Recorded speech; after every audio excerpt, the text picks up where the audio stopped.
আসসালামু আলাইকুম ভিউয়ার্স, সবাই কেমন আছেন? আশা করি আল্লাহর অশেষ রহমতে সবাই ভালো আছেন।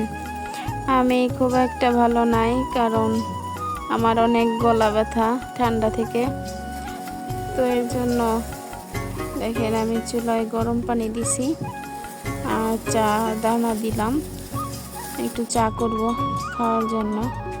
তো এই শীত আসলে একটা সমস্যা হয়, আমার কথা বলতে অনেকটা মনে হচ্ছে যে কষ্ট হচ্ছে, এতটাই গলাটা ব্যথা করতেছে।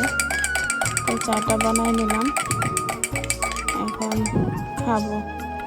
মানে এতটাই গলা ব্যথা, আমি যে একটু ধূপ চিপবো তাও আমি চিপতে পারতেছি না, এতই ব্যথা করতেছে। কথা বলতে গেলেও অনেকটাই ব্যথা করতেছে।